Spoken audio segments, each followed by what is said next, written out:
Shalom, kebenaran hari ini tanggal 26 Juli 2024 bertema godaan terbesar. Pada umumnya, godaan terbesar dalam kehidupan kita adalah berpusat pada diri sendiri tanpa kita sadari. Kita harus ingat bahwa proses pendewasaan atau proses kesempurnaan itu berlangsung sampai kita meninggal dunia. Proses pendewasaan, proses penyempurnaan, atau kesempurnaan adalah proses menjadi segambar dan serupa dengan Allah. Proses mengenakan kodrat ilahi, proses mengambil bagian dalam kekudusan Allah, proses sempurna seperti Bapa atau serupa dengan Yesus. Jangan sampai proses ini berhenti. Setan menipu anak-anak Allah dengan mimpi duniawi. Yang belum lulus STT, mimpinya sudah jadi gembala. Jadi pada waktu ia menjadi pengerja, mimpi jadi gembala. Senang untuk mendapatkan pos PI walaupun kecil, dikembangkan jadi gereja, lalu jadi gembala.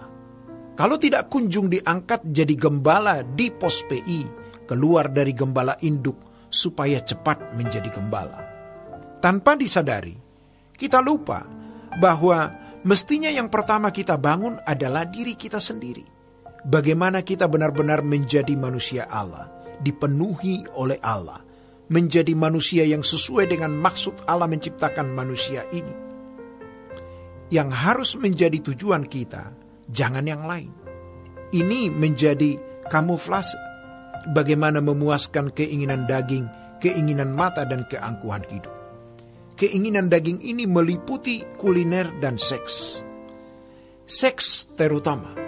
Ini tentu akan memiliki sanksi sosial yang besar. Maka dihindari. Bisa. Keinginan mata itu mengingini milik atau barang yang orang lain punya.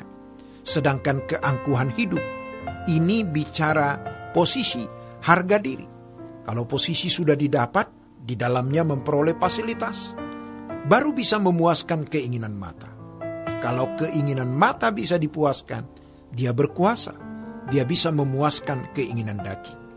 Dan orang yang mengerikan adalah Allah diam.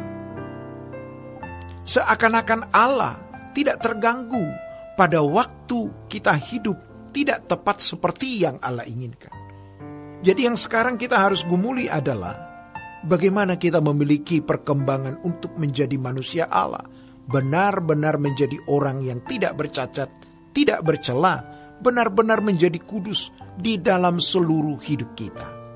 Setiap perkataan, gerak pikiran, perasaan dan perbuatan kita harus presisi, harus tepat seperti yang Allah kehendaki. Itulah kesucian.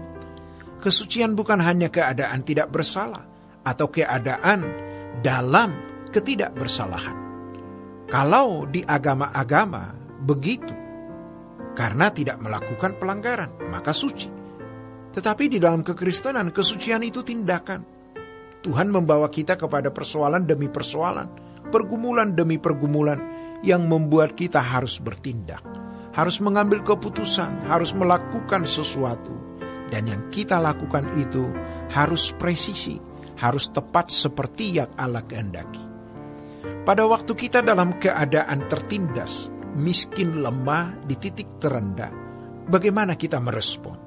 Respon pertama ada di pikiran dan perasaan kita. Mengeluh, marah, kecewa, dan akan bisa terekspresi dalam perbuatan. Kalau tidak terekspresi dalam waktu dekat, itu dalam waktu tertentu akan muncul. Mungkin saat ini tidak ada orang yang lihat. Dia hanya melihat saja lalu tersenyum. Sudah bermain. Sudah jadi perilaku di mata Allah. Kita tidak bisa mengharapkan keadaan lingkungan kita baik-baik. Kita yang berusaha, keadaan kita baik-baik di mata Allah. Lingkungan tidak akan baik. Jadi, kita sekarang harus lebih teosentris. Kalau dulu kita antroposentris, egosentris. Ketika kita berpusat pada pendewasaan diri, berorientasi pada pembinaan diri, bagaimana mencapai kesempurnaan. Maka nanti, kita akan menjadikan objek pelayanan kita itu manusia, bukan benda.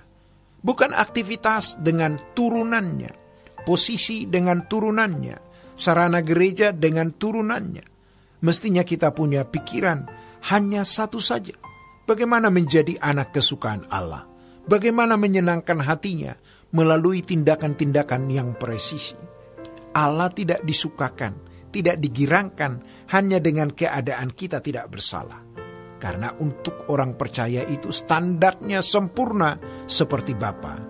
Matius pasal 5 ayat 48. Dan berkenan kepada Allah. 2 Korintus pasal 5 ayat 9-10. Bagaimana kita bisa menyenangkan hati Allah? Tentu harus ada dalam dinamika hidup.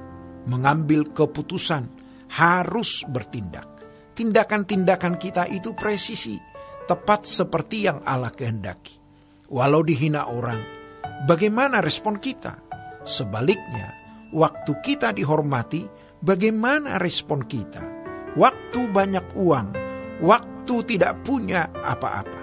Pada waktu ada di meja makan, pada waktu mengobrol di meja, di kafe, minum kopi, ketemu teman-teman, setiap kata yang kita ucapkan, setiap tindakan, presisi tidak? Ketika kita melihat orang yang berkekurangan, bagaimana reaksi kita? Jadi sekarang yang penting, kita harus membenahi perasaan, pikiran, perkataan, tindakan, ucapan, agar selalu presisi. Orang Kristen itu tidak boleh meleset, harus tepat. Dan ini harus kita gumuli dengan serius. Dan pergumulan ini sepanjang umur hidup kita. Demikianlah kebenaran hari ini. Tuhan Yesus memberkati. Sola Gracia.